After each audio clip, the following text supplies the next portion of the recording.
My name is Betsy Levy Paluck. I'm a psychologist by training, and I teach at Princeton in the psychology department, but also in the School of Public and International Affairs. And I want to talk about a paper that we published this year, co-authors and myself, that Alex had asked me to talk about. These are my co-authors, Roni Porat, Chelsea Clark in the middle there, who is a rising star graduate student at Princeton, and Donald Green. And the paper is called Prejudice Reduction, Progress and Challenges. And while we are a collection of psychologists and political scientists, we really reviewed the entire field of prejudice reduction for this paper as a follow-on to a paper that Don and I had published after I had just graduated with my PhD, called Prejudice Reduction, What Works. This paper was an initial narrative review that just really tried to hoover up the entire literature on prejudice reduction in the biomedical sciences, in the social sciences, the gray literature, the policy literature, and they were all studies of attempts to reduce prejudice in many different forms. And we reviewed all of those studies regardless of methodology, so qualitative studies and RCTs alike. One of the big takeaways from that earlier paper was that the field was not taking seriously causal questions. And so there were lots of sort of experience, customer satisfaction surveys following any kind of prejudice reduction programming, training, et cetera, experiential, visit, but not enough studies that were really trying to grapple with whether or not the prejudice reduction worked, whether it had a causal impact on groups of people, on individuals. And so this paper was a follow-on to the original one. It surveyed the past dozen years since we had done that paper back in 2000. We ended that literature review back in 2007 or 8 or so, and asked, among the experiments that have now been done since that time, looking at what works to reduce prejudice, what have we learned since then? So that's really the question here. And in fact, I could separate them into 3 questions. Here they are. The first is, what has happened in the last dozen years? What are the average effects of intervention? So now, instead of a narrative review, we're going to be doing an empirical meta-analysis. And then finally, the big question of, can social science answer the public's call to reduce prejudice in the world? So what does all of this accumulated knowledge mean?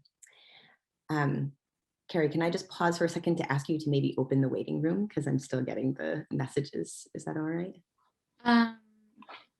Sorry, we just enabled that for security, but I'm trying to figure out if I can make you non-co-host. Okay, no problem. Sorry about that. All right. So I'm just going to preview the answers to this talk. This is Zoom, so we don't have time to really mess around with this. And then I'll just spend the rest of my time telling you how we got to those answers, the data behind it. So first of all, we see a drastic uptick in prejudice reduction research over the past dozen years. And some of these papers are going to be classics. We were just delighted to find and knew already about many of these papers. So there's some really good news to report in terms of the activity in this field. However, the modal research is very different from these future classics. And one important way in which it's different is that there's many reasons not to trust the majority even of the experiments in this literature. And in particular, some of the doubt that's introduced to this literature because of methodological concerns and other types of concerns that I'm going to tell you about means that some of our most popular and treasured prejudice reduction ideas are not well supported. And I mean treasured by social scientists, I mean treasured by the lay public in terms of what kinds of interventions we turn to when racist, sexist, ethnically or religiously biased events occur in our society. And then finally, and I think most damning of this literature, is that our most rigorous research shows very small reductions in prejudice in terms of size. Okay, so those are the conclusions of the paper. I'm going to spend the rest of my time supporting those conclusions and elaborating. I want to end, however, by talking a little bit more in an editorial fashion about what I think, what we think as co-authors, the next generation of prejudice reduction research should look like. And in particular, to question whether we're using the right model of change. And here, I'm going to talk a lot about the individual approach that we use. And that may sound like I'm criticizing my fellow psychologists, because psychology has been historically a field looking at individuals. But in fact, across the literature, no matter where, in what discipline you're coming from, if you're talking about prejudice reduction, you're often talking about individuals and individually oriented interventions. And I want to talk about that at the very end if I have time. And with that, I'll just actually turn back to the organizers and say, please unmute yourself and tell me that I need to finish. I'm still using a little laptop here. I don't have a fancy setup so that I can see you all. So please just speak up. Thank you. Okay, so the first point, there's an uptick in prejudice reduction research. That's in most types of prejudice reduction research. So here we're just mapping out the frequency of prejudice reduction experiments over time from 2007 to 2019, when we ended the literature search. That black line on top is the total number of studies in the database. And then what you can see is that lab and online studies of prejudice reduction are really contributing to this increase. Field experiments are toggling down there around the bottom at about 0 to 3 per year. And here's how we found all of these studies. This is just a pretty unreadable Prisma chart showing that we follow biomedical standards of meta-analysis here. So it's a replicable study, and we have all of our database and our code for everything up on Dataverse. And the way we did it, just narratively speaking, we searched 5 separate databases and have all of our searches that are replicable, except for one, which was a text-based search that is a proprietary database belonging to Princeton.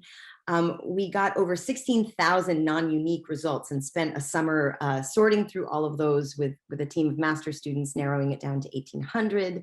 Our criteria for inclusion was that the paper had to address prejudice as animus really broadly defined. So that could include norms, it could include stereotypes, negative attitudes, negative emotions, and behaviors, so discrimination.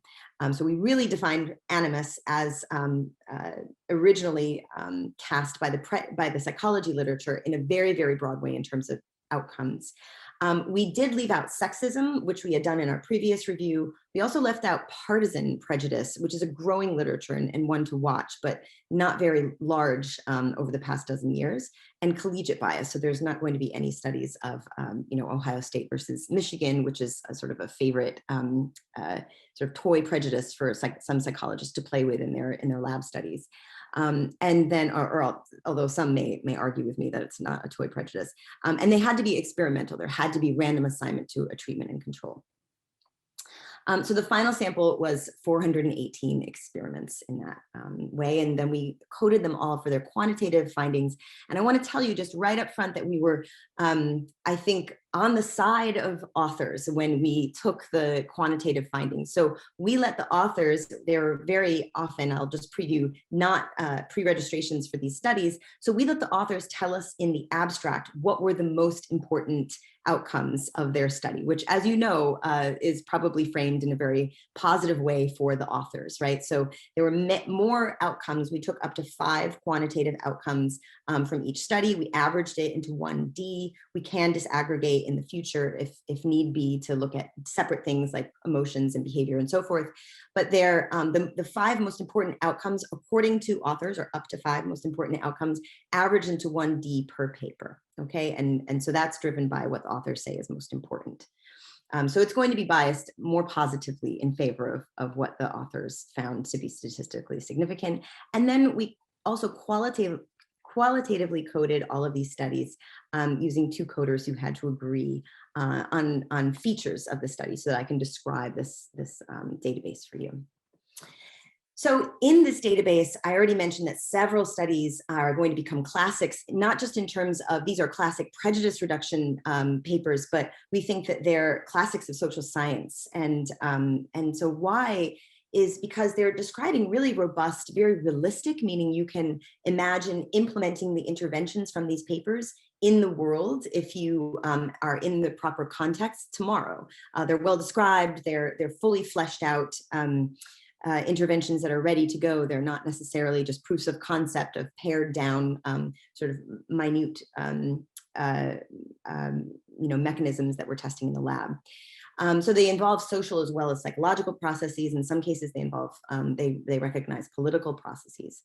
And then they're also featuring really robust methods. So large sample sizes, they're measuring behavior and attitudes. They're looking at the functional interdependence of different outcomes of change.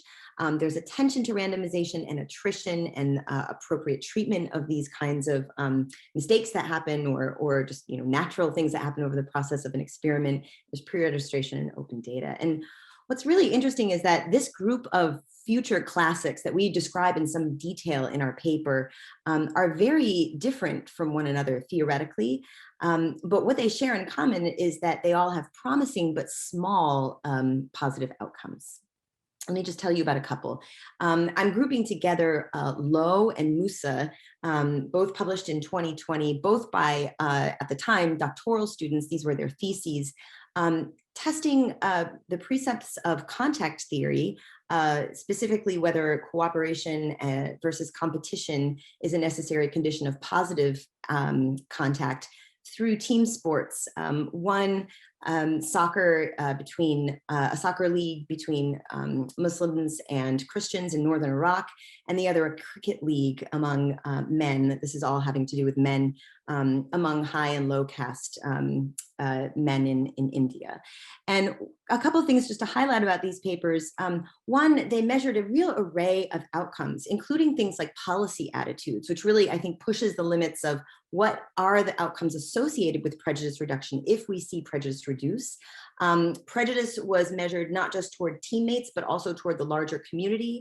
And that included behavioral features such as, are you going to use vouchers to go and patronize Muslim restaurants in northern Iraq now that you've had this experience with Muslims as teammates? And so, open data, pre-registration, and the whole 9 yards of just really excellent methodological practices as well. Another landmark study we thought was, again, done by a doctoral student, Kevin Munger, testing this idea that confrontation can prevent, let's call it recidivism, of the use of racist slurs online. And so back a little bit earlier when people weren't as aware of Twitter bots, he employed a really elegant experimental design, a 2x2 design in which bots that were identified either as white or Black men with high or low status in terms of the number of their followers, confronted users on Twitter who, so far as the PI could determine, were white men who had recently, in the last 2 weeks, used a racist slur intended as a slur. And then tracked over time, over quite a long period of time, whether a confrontation from that bot, not identified as a bot, but as a person saying, that's not cool for all of the following reasons, would actually reduce that person's use of slurs online.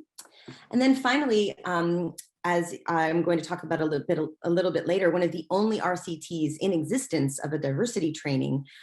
This was of an online diversity training done with a global corporation.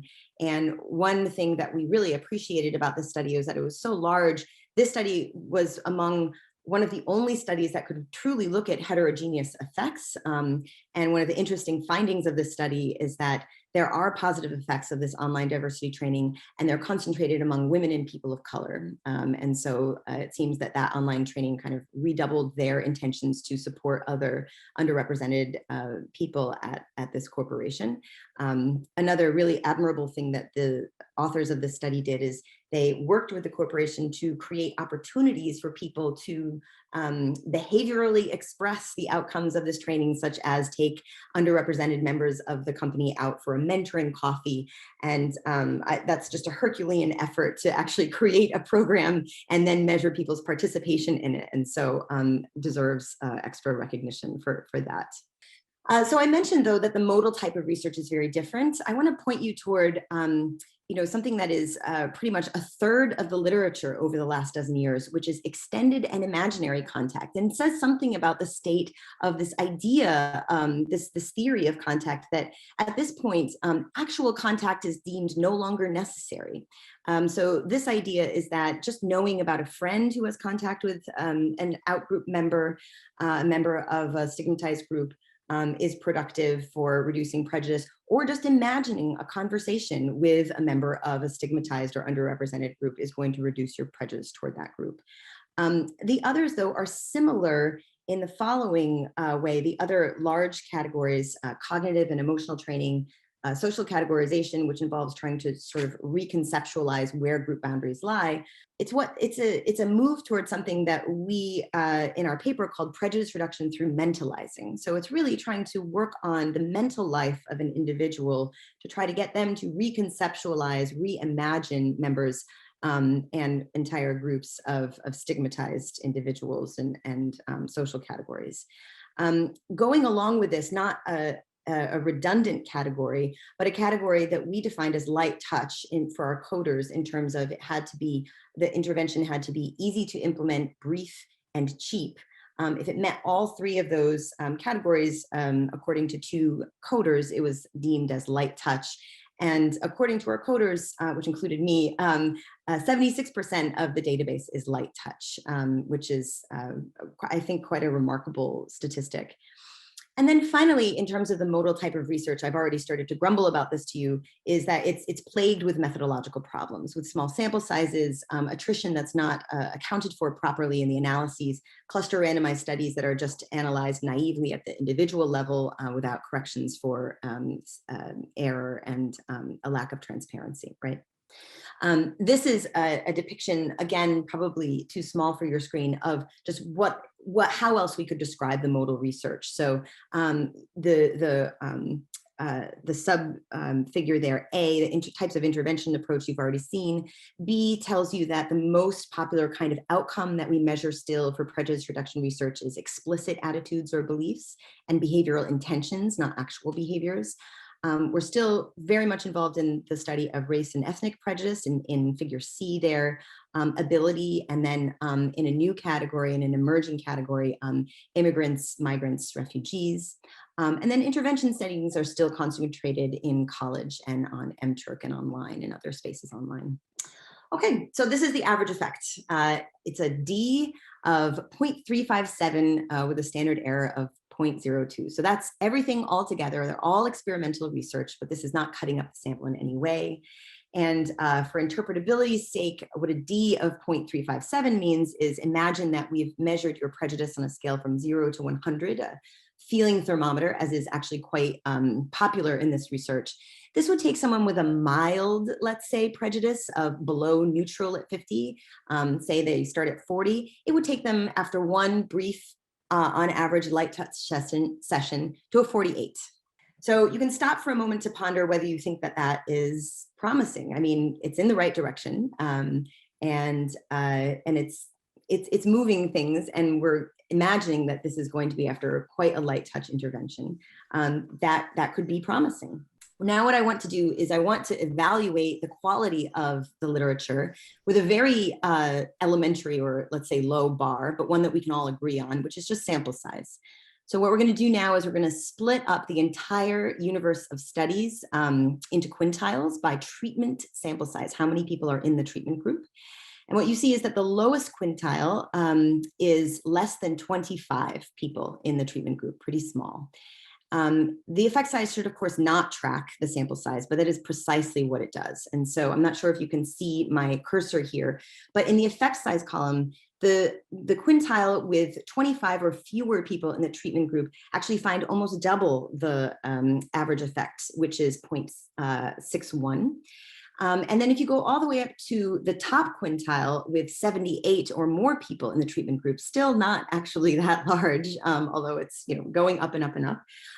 What we find is a much smaller effect size of 0.187. So this is what it looks like in a figure. It's probably easier for you to see. So you just see almost this linear trend of the effect size corresponding to the sample size in this literature. So this is obviously very indicative of a publication bias. Is there any relationship between the sample size and the type of intervention? Because you could imagine more complicated interventions might be more difficult and therefore have smaller sample sizes, but also be more effective. Fantastic, fantastic.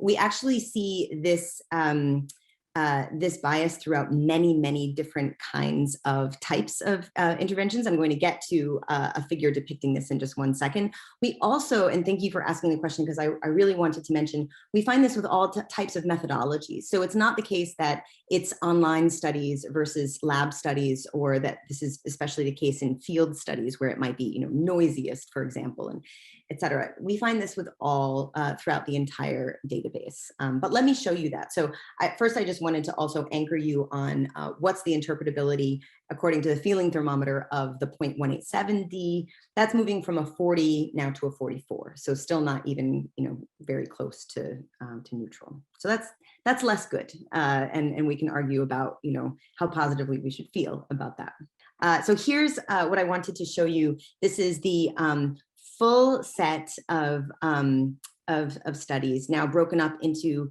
the various theoretical approaches of the intervention, right? So entertainment, value consistency, extended and imaginary contact, diversity trainings, et cetera. This is the average D for each of those types of studies.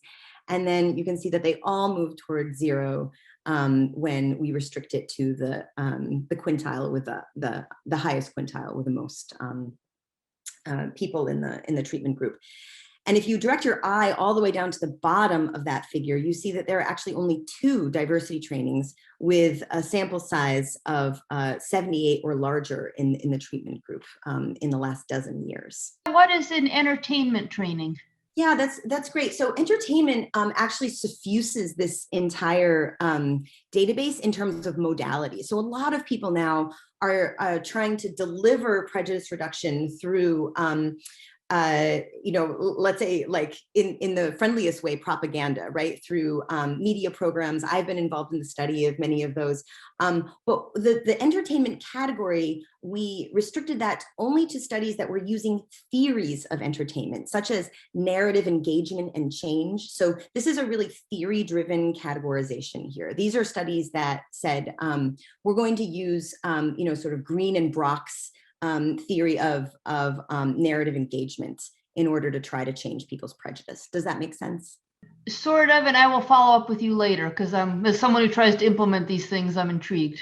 That sounds great. It sounds like we should be in conversation. Thank you. And are all of these outcomes only followed up once, or is there any longer term or sustained follow-up? I'm going to talk about that in just one second, but the quick preview is that that's a very rare thing to do. Yeah. So the overwhelming majority is a one-time follow-up. Yes. I can pause here for any more clarification or questions or anything of that sort. So where I was pushing off of from the last slide was to show you that there are only 2 diversity training studies with more than 78 people in the treatment group in the last dozen years. So this is to the conclusion that I presented you at the beginning of the hour, saying some of the most popular prejudice reduction ideas are not well supported. So in other words, there's an absence of evidence here rather than evidence of absence, right? So we found those heterogeneous effects, positive effects on women and people of color at the global corporation that I told you about, but otherwise calls for diversity training after racist events in our society are simply not supported by experimental evidence, right? We were also very interested in looking into evidence of implicit bias, not just the implicit bias trainings, which are, by the way, growing in number, but also were included in the general diversity training category that I just described. So the evidence for implicit bias trainings is of the same category as I just mentioned. We're also just interested in evidence of implicit bias change. So in other words, what evidence do we have that interventions of any sort change implicit bias, which has been such a preoccupation, especially in the prejudice reduction literature, but has become a real popular preoccupation in the lay public as well. We're very interested in studies, and there have been separate meta-analyses that have been done in very excellent manner that I would point you toward. Patrick Forster and Calvin Lai, in particular, have been looking at how can we change implicit bias. Here we were really interested in what interventions can change implicit bias and how is that related to any kind of behavioral change. So we already do have some estimates of how implicit bias changes in response to lab studies, especially, but a few implicit bias trainings. Unfortunately, what I have to say here is that we again have an absence of evidence that there were exactly 2 studies that measured both implicit bias and real behavior as an outcome of a prejudice reduction study. So I have nothing to tell you here, also a great disappointment. And then back to, I believe, the question that we had, the question that we had about longitudinal effects. We were very interested, it's been very popular in the psychology literature, especially, to justify these very light touch interventions by saying that, well, they may themselves result in small effects, but these effects are recursive, meaning that they build over time.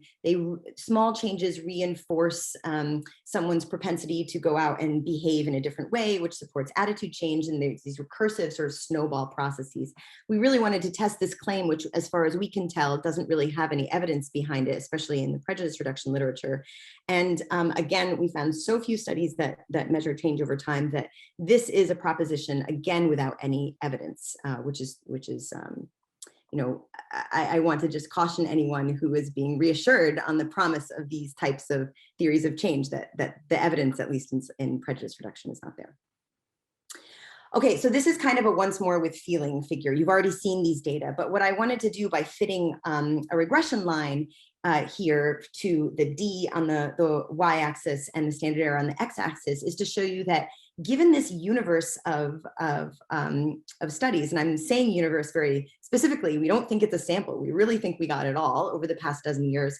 What this suggests is that if we just tightened up our methods, if we just reduced error with larger samples and better measurement and more complete measurement, that the picture wouldn't look good. And so even if we take out these little outliers, I'm showing you the full sample without any deletions, but even if we play with this figure, the line really slopes down and crosses 0 at a point, so suggesting that the tightest studies using our current approaches would pretty much not really change that much, at least according also to our current outcome measurement, which again, I want to remind you is very generous because we're using the investigators' definitions of what's most important.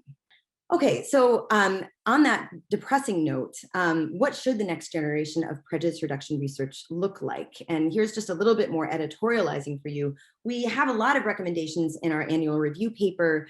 We split them up by people who are interested in field work versus people who are interested in laboratory work. We think both are important and useful moving forward in terms of actually testing outcomes and building theory, but also R&D work. But I think that, maybe a less developed idea, but an invitation to everyone engaging with this body of evidence is to really think about whether we have the right model of change. And in fact, whether we're really ignoring interventions that intervene in structures. And what do I mean by that? So I think that the model of change that we're working with right now that just, screams out to you from this group of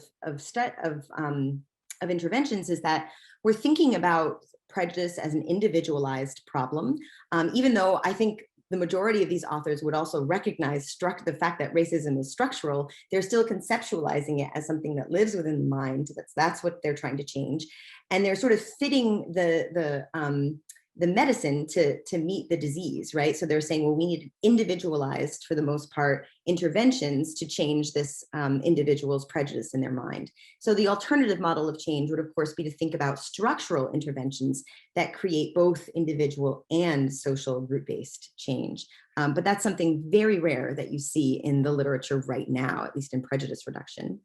And by structural interventions, just to be clear, since this is a really heterogeneous group, but even to be clear to my fellow psychologists, structure, of course, means things like institutions, rules, and leaders, and there are, a number of types of interventions that leads you to think about. But I also want everyone to think about social structures. So social structures that are more like mass collective experiences, unofficial organizations. My graduate student Chelsea Clark and I were brainstorming about examples of this, and one example we think is Black Twitter, which has a very large impact on perceived norms and discussions, but doesn't have an official board or wouldn't be thought of as an institution necessarily, right?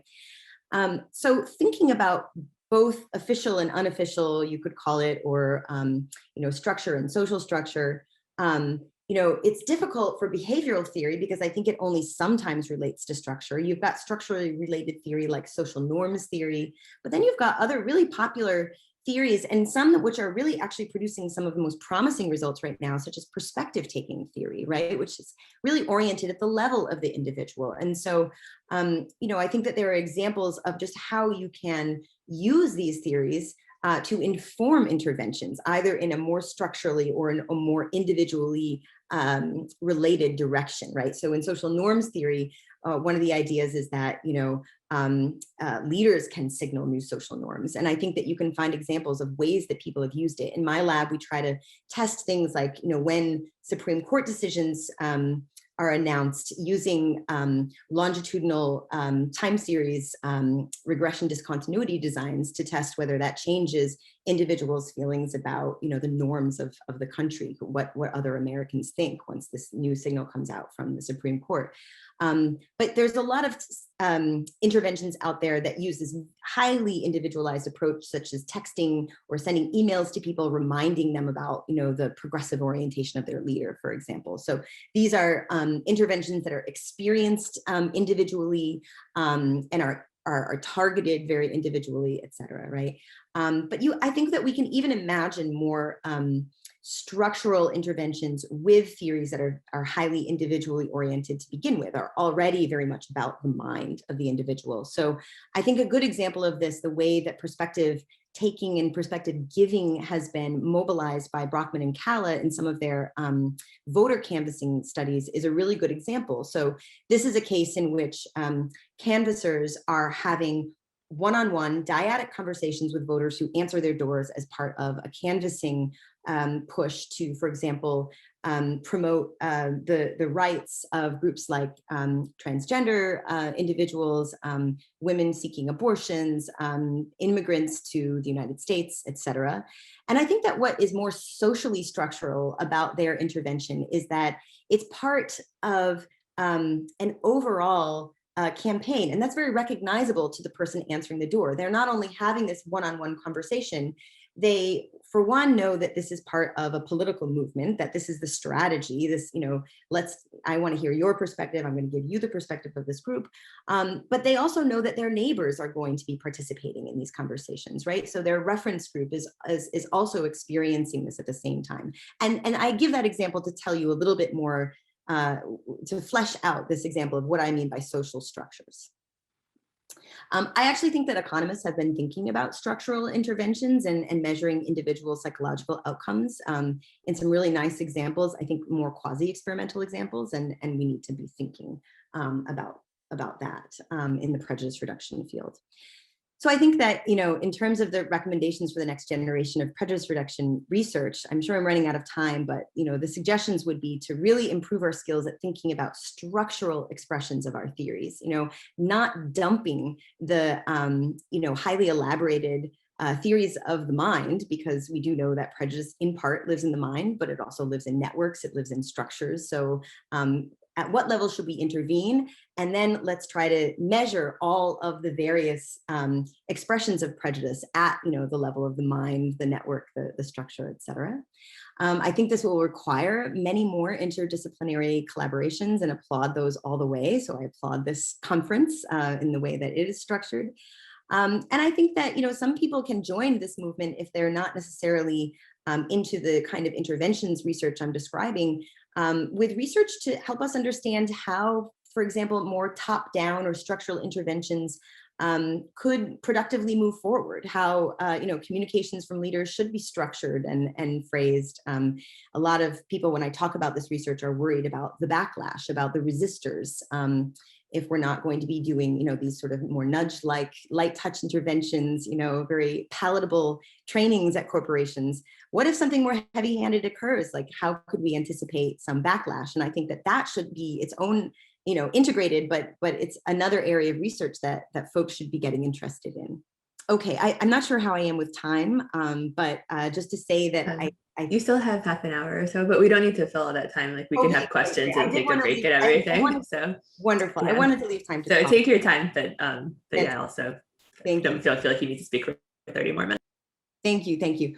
So I think that another point is that these kinds of structural interventions really interestingly involve social scientists in the push for equity reforms, right? And so the example that we give here is that as a prejudice reduction researcher, you see a lot of folks going out and saying, I want to measure representation of how many Black members of this corporate board we will find at this company as an outcome.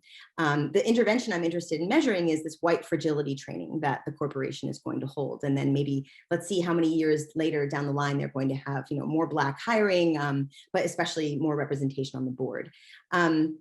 This kind of call to think more about structures and their impact on our individual and collective psychologies is to say, you should be involved. It's productive for you to be involved in the push for equity reform, just to push for more Black members of the board. As part, and one justification for that is, I'd like to measure, white fragility in the minds of, your employees following a better representation on the board, right? So it flips the scenario, and it should get more and more researchers interested in these kind of big equity reforms, because we should be interested in how it affects people living in that community. And then finally, using a variety of causal identification strategies. It doesn't always have to be randomization to treatment and control, because that's not always going to be possible with a lot of these structural designs. And so, this isn't speaking to the entire group now. I think that a lot of folks here are familiar with things like instrumental variable analysis and regression discontinuity. But I think that more social scientists should be interested, especially I'm speaking to my psychologists community, and other natural experiments where we're looking at large social change. Okay, so I did want to leave a lot of time for discussion, and just thank you for your attention to this. And you can find all the papers, data, and code up on Dataverse. Thanks so much. That was really great. Really nice overview, and just kind of a monumental effort as far as getting all of these papers together and analyzing them formally. One question I had, is there a time course to sort of the sort of small sample phenomenon? So recently we've had more larger sample studies, is my feeling, and like the norm, maybe 15, 20 years ago was more on the small sample sort of interventions. I haven't seen any formal analysis of this sort of thing, but that's just kind of my general feeling when reading social psychology and experimental economics papers, that the sample sizes are increasing. Is there any, did you guys find anything like that? That would be easy to check. Just from memory, I can tell you that if you were to reproduce that figure where you show, the D plotted against the standard error, pretty much those papers with the smallest standard errors have the biggest samples. And I believe, we highlighted some of those data points just to check who are those papers, and they are the more recent papers. And just to be honest, they're papers outside of psychology, but psychology is headed in that direction. So, I'm hoping, I'm not sure when I'll do another review of this sort. Maybe I should really pass the baton on at this point and stop doing these big reviews. But, say if I were to do this in another 12 years, I would like to hope that there would be larger, samples even coming from my own discipline by then, because I know that that's the trend right now. Yeah. But then again, I have to say, and it was a little bit of a personality test on our research team, some of us were more hopeful that we'd see more field experiments in the sample, because we said that 12 years ago, that was our big gripe in our last paper. We said, we see that you're doing experiments, but could you please do them in the world? Like, it would be really nice to see more fully fledged naturalistic experiments. or even more naturalistic experiments in the lab. So there's a history of this in psychology. And I'm not talking about, the flagrant IRB violations. I'm talking about social scientists like Stuart Cook, who did these railroad studies that were funded by the US government. And basically, he actually hired and gave people jobs to come in and run railroad simulations. But what he was actually doing was he was using Confederates, and he was testing the contact hypothesis. He was hiring both Black and white individuals to come in and work together. They were painstaking studies that took years to pull off, but they were just highly naturalistic, and they were in the lab. So it's not that we're opposed to lab studies, but studies that we think have a good shot at generalization outside of the college laboratory. Anyway, so the point is that we thought that we'd see more of that, but that's, that didn't respond as there wasn't as much of an elastic bounce there either. Why do you think that's the case? I think that pressures on social scientists have also increased over the last dozen years. Funding has shrunk. Tenure pressures, at least in my field, have continued to point toward the number of studies rather than the quality of studies. So that's comments from my field. So I'm very sympathetic to what the incentives that social scientists are responding to. I also am fresh off of a very frustrating experience with my own graduate student. We thought that we had clinched a legal agreement with a company to do an experiment with a diversity training, and their legal team took another look at it and decided they weren't going to collaborate with us. So some of these collaborations are legitimately hard to do, and I'm someone who is extremely experienced doing field experiments. I sort of know what to say. I know how to set up the memorandums of understanding, and yet sometimes they fall through. And so I think it takes a lot of training centers, labs, advisors who are willing to put themselves out there and go the distance with young doctoral students to do that training, to support them throughout a very frustrating process that can often fall through. So a lot of things need to happen. This isn't easy work, but the payoffs to the work are so high that I think it really, my plea is to all of the tenured people who have funding to support it. So we can open up the floor to any other questions. Feel free to either chime in or raise your hand. All right, so this is really fantastic. I hope it gets a lot of attention beyond just this room. I think it's something the world needs to hear.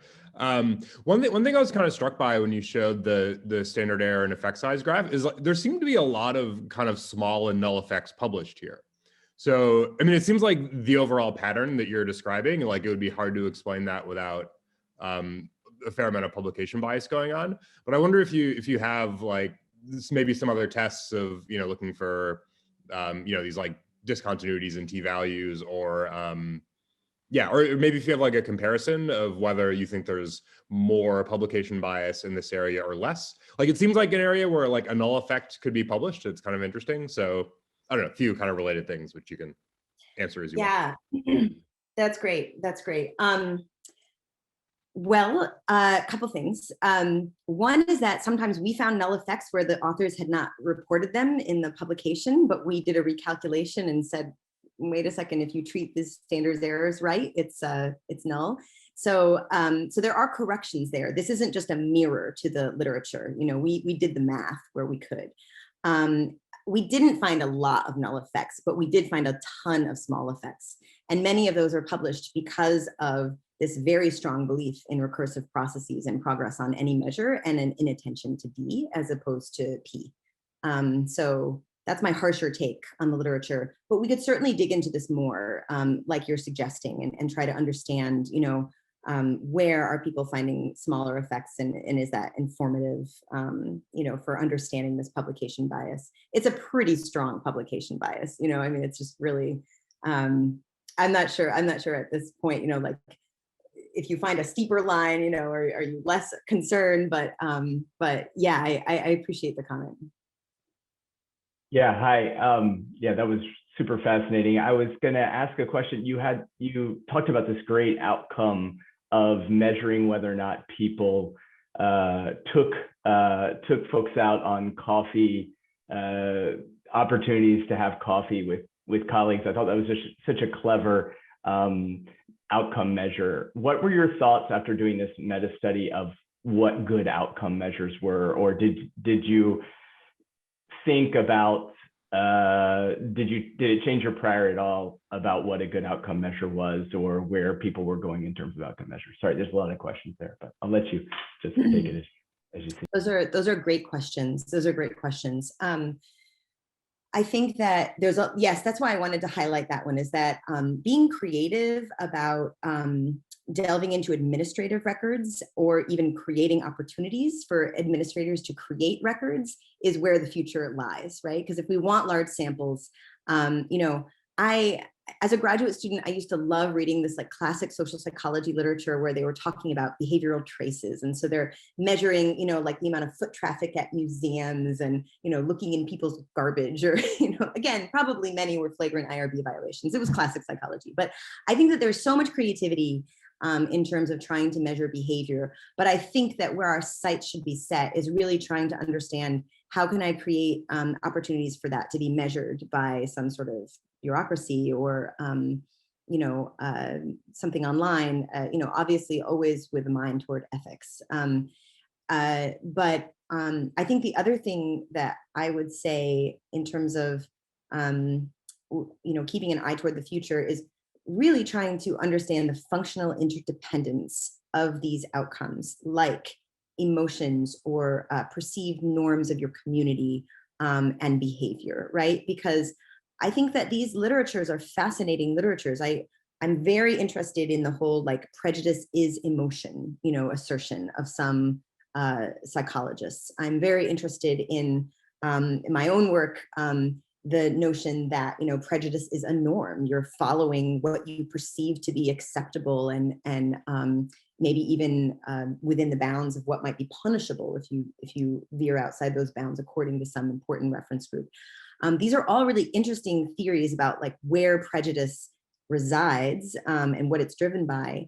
But to me, it always has to be hooked to the behavior. So how does that affect, you know, the expressions? And so I just think that there's not enough studies that are within the intervention testing these theories against one another by asking, okay, if I push on this, you know, prejudiced emotion, there's a lot of emotion regulation intervention out there, particularly in active conflict zones, for example. So this is something that's like a really popular approach in the Middle East.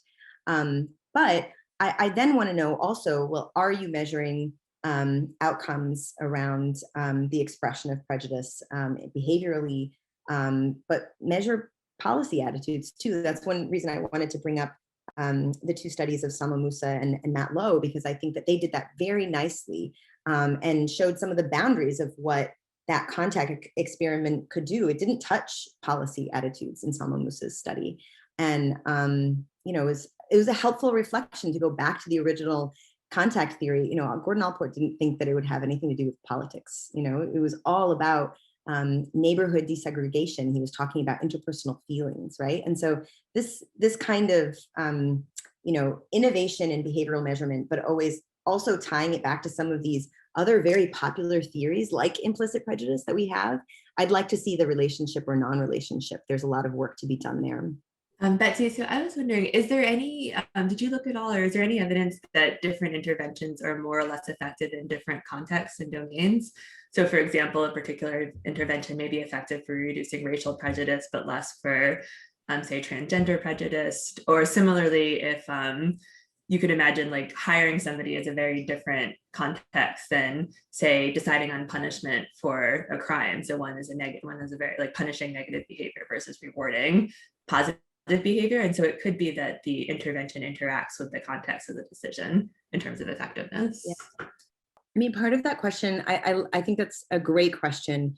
Some of it we just haven't done enough of the work. There's just still so much more to do, and I really invite you, if you want to like dive into the database. It's all there and coded. I'll answer though based on two things. I mean, one is that you come away from this evidence base pretty depressed about, the evidence itself, and so you're not as motivated to find heterogeneity in the effects because you're so worried about, so you kind of want to focus on like the higher quality studies, and we haven't done as much splicing and dicing within those higher quality studies yet. But a couple of years ago, we did do a meta-analysis of contact experiments, and both lab and field experiments done on the contact theory. And so it's a little bit informative because we did precisely that analysis you're asking for there. And what we find there is that the more responsive outcomes, or the more responsive prejudice, you can say, is prejudice against people who are disabled. And that racial and ethnic prejudice doesn't respond as well to the contact interventions, despite being a really popular one to study with those interventions. Although not among adults, it's done more so with children. And so we know very little about racial and ethnic prejudice and the contact hypothesis among adults even. So everything breaks down really fast with these kinds of heterogeneity questions, right? So once you do it, you realize, oh, this is mostly done in schools. We don't, so just looking at racial and ethnic prejudice and the contact hypothesis, it's all about kids, young people. So yeah, that happens too, along with like the breakdown, and then you worry about the small sample because of methodological problems. So, but yeah, I can't encourage people enough to go and look at the data themselves. We haven't done all of this, sort of sub area look yet. Thank you. I think Oliver has a question as well. Yeah, thanks so much. Hi, Betsy. Thanks so much. Really fascinating. And in particular, I was very encouraged by your encouragement that we should do more structural interventions. And so I've been thinking about this a lot. And actually, as you've said yourself, you're working a lot with organizations and you're sort of setting things up so that you can run some experiments, field experiments, RCTs, especially on the structural side. And I have a question for you on that, which I've been reflecting on. So I'd love to hear your thoughts, which is, we're asking a lot of some of these organizations when we ask them to run experiments with us, even small things like nudges, randomizing them. Even if you experience, there's some organizations that hesitate. As soon as we go as far as talking about structural interventions, how worried do you think we should be about the selection effect on the organizations who are willing to work with us on these topics and making such big changes? Yeah. In particular, imagine we do run something really promising, something that the literature on social networks, let's say, or something else that really should work, and we find nothing. And in part, we might find nothing because the few organizations that are willing to do this with us are already in a very different place when it comes to diversity training you mentioned before. They might be in a different place when it comes to race or gender. They might just be not very representative. So how do you think we should think about this? And do you have any suggestions? Yeah, I think you're worrying about all of the right things, but you're also kind of, as my mother would tell me, buying trouble by worrying a little too far down the line. Like, I think that we just need this evidence, and then we should start to worry about, selection a little bit later on. I think we should just be clear about, this was a company that was willing to do this. In all of my experience running these kinds of partnerships with either corporations or schools or whatever, it's not my experience that people who are interested in these programs, the whole organization is just so suffused with anti-racism that it's just like this idol of utopia of a place. It's usually that you've got one person's ear, like one person is your convert, like and they could be the leader of the whole organization, and of course I think that means a lot. But I don't think, first of all, I want to downplay that, like, some of these places are just going to be fantastic, but absolutely. I think someone who's actually doing great work on this is my colleague, Jonathan Momolo at Princeton. In a different area, he's been doing some experiments trying to measure which police departments are willing to work on reform experiments, who are willing to take up the invitation from a group of researchers. And he's showing that, because he has data on all of these police departments, that it's definitely a biased sample, right? So so you've got a certain ceiling now of whatever it is. I can't remember exactly what he's using to measure, but Anyway, so I just think that we just need to be clear about, these were organizations that were willing to do this, but we still don't even have data from those organizations, and I think that we need to take the first step to do that. I was going to say one more thing, but I kind of forget, so maybe it will come up later. But yeah, I appreciate the concern, and it will be a concern, but I think that we just need to bound our results and present them appropriately. Yeah, and that's why it's going to be part of training a generation of people to do this kind of research, to be really open in the methods, or maybe in the appendix, to describe our partnerships. It shouldn't be secret or part of just the secret sauce of being a researcher. It would be great to say this is how we came into contact, and this is how we set this up. I think it will also make that transparent, the kind of organization that was involved in the literature. Okay. Kalinda. I think Kalinda has a question. Okay. Hi, first of all, great research. I found it very fascinating. My question, I imagine, might be hard to tease out, but I was wondering about the composition of the participants across all these studies that you were looking at, and whether that had any relationship to the degree of, discrimination reduction. So for example, I can imagine that if participants are rather diverse, if the institution that the experiment is taken is rather diverse, there may be a relationship for the willingness to reduce discrimination, or you can imagine maybe even another way that'd be more resistant, as opposed to, in contrast, a group of participants who are rather homogenous, in an environment that's rather homogenous. I know studies don't often report that demographic makeup, but I don't know did you have any thoughts? Did you see any evidence of any relationship? That's a great suggestion. We collected the data so that we could test it, but we haven't tested it yet. And I'd be curious where you'd want us to test it. I mean, maybe an omnibus test is just the first way to start. So just let's relate the diversity of the participant sample to the effect size, for example. But I'm curious, and I just want to ask you, would you want us to then just look specifically at the field experiments where they were real life organizations? Would you want us to look at the universities? Because as you could see, maybe you could see, it was a small figure, but still the majority of these studies are being done in colleges, right? So mostly college labs, but then there are, to the extent that there are studies of sensitivity trainings or reading groups or things like that, those are mostly done in colleges, not at community centers or workplaces. Where would you like to know about that hypothesis of the diversity of the sample? Is it a particular context? To be honest, my initial response is all of the above. Okay. So because my experience, I work at USC, predominantly white institution, and many of the elite universities are going to be as such. So my perception is that where most of these experiments happen, which are in college settings, you might have a different outcome with the demographics of groups like that, as opposed to colleges that might be not so elite, maybe more diverse, et cetera, in terms of willingness to do discrimination reduction. And maybe my hypothesis, without any proof, is that it's about the environment that you're in. You're talking about structural sources, you're talking about social norms. If you're in an environment where the social norm is that half the group is diverse, maybe you're more motivated. Yeah. Just naturally than in a place where most of the people are not. And so I would imagine that it was going to affect the outcomes.